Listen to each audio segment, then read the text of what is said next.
estadísticas y estudios de científicos, que les hace ver y declarar que próximamente provoque más efectos destructivos al planeta. Los medios de comunicación nos van informando de esto.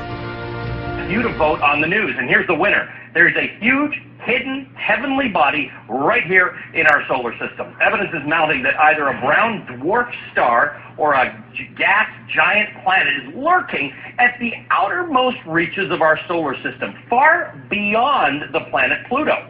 According to the British newspaper The Independent, the object is 4 times the size of Jupiter. Experts say the presence of such a massive object could explain why a barrage of comets has been coming from that direction. We've all heard about the end of the world in 2012, but could it be much, much sooner? Well, there's a whole lot of talk going all around the solar system that certain things we've seen recently should be taken as signs of something big being right around the corner. From the devastating earthquake in Japan to massive flooding in the U.S., the likes of which we've never seen, tornadoes, volcanoes, all kinds of natural disasters. And now we're expecting a comet Amenazan. It will be coming close to Earth, relatively speaking, in just a few short months, expected here on October 16th of this year. And joining us now for more is Brooks Agnew, host of X Squared Radio. Brooks is also the author of this book, Remembering the Future, the Physics and Soul of Time Travel. So Brooks, I really want to talk to you about this because a lot of people are talking about this. If you look on the internet, on YouTube, people seem to think that we should be concerned and worried and be preparing for October 16th. What's the big deal here? Why should we care about this? Well, that's a really good question. A lot of people are concerned about it. We've done a lot of research on Comet Amenazan, and what we found is that there's a lot of missing data on this comet. NASA claims that it's a harmless little fuzzball of ice, won't come any closer than 22 million miles to Earth. Others are saying that they're getting pictures of it, that it doesn't look like a comet, it doesn't act like a comet, it's coming in from an area that comets don't normally originate from. We have sort of a maelstrom in our galaxy where comets originate, and this one's not coming from that neighborhood. So there are a lot of things about this comet that don't make sense. Couple that with the arrival of a very large asteroid along around the same time, coming in from a different angle, and the launch of the new emergency alert system on the same day of the arrival of that asteroid. And you have some very strange coincidences that it seems the officials are not being upfront about. So what are you trying to say here, Brooks? I mean, you're saying that there are some dots to be connected here. What are they, and what's the conclusion we should be led to? Well, it's a much bigger picture. As our solar system nears what we call the galactic plane of our galaxy, and we've seen a few television specials and a few movies and certainly some sensationalism out there in the press about it, but the facts cannot be denied that every 26,000 years our solar system arrives in this neighborhood, and it seems there is a historical record that some very cataclysmic things happen about this time. Now, we have been, put off by professionals saying, oh, there's nothing to worry about, everything's going to be fine in 2013 just like it is right now. But those of us that have been watching the cosmological signs, geological signs, oceanographic signs, have been showing that there is the trend that the ancients said would happen. So when you're talking about some of these signs, Brooks, you're talking about some of the natural disasters we've seen, the major earthquakes, hurricanes, flooding. I mean, is this what you're talking about? Yes, taken by themselves, they seem rather innocuous, but when you put them all together, it fits a very neat pattern of some other gravitational forces, some other higher frequencies entering our solar system that we haven't faced before, not in a long time. Let me tell you what, I've been looking around online, and there are a lot of conspiracy theories out there about what this means, Comet Amenazan. What do you think are some of the most viable, maybe one or two of the most viable theories out there in terms of what we should be aware of regarding this comet? Well, what we should be aware of is that the projections by JPL of its actual path are highly estimated. There are a lot of forces working on this comet as it travels through our solar system from a very odd angle, and not all of them have been calculated. So we're kind of making a guess as to where this thing is going to end up. And a guess, may not be good enough.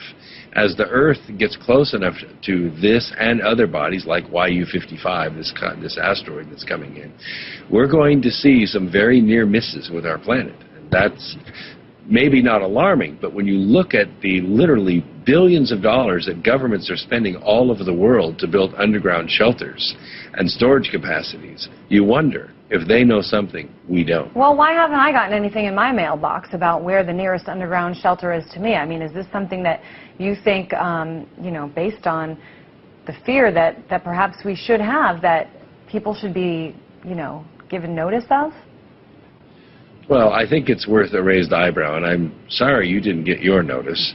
But I think that when we look at the press and we look at where governments are spending their money, for instance, recently Russia announced that they're building 5,000 more underground shelters. Why? Because they don't have enough shelters for all their people. Against what? And, of course, we've been building a lot of them here in this country, and that's also the subject of a lot of conspiracy theories. But if those kinds of shelters are being built, and we have, oh, I've just about forgot about this one, NASA's little video warning that went out to all the family of NASA employees to get their food storage together, get their water storage together, have an escape plan so that they can go from where they are to where their family is should the communication systems be knocked out. It's very real. In 1859, we had a solar storm that knocked out telegraph offices, caught them on fire, burned papers, electrocuted workers. Brooks, unfortunately we are out of time, but certainly these are very interesting things.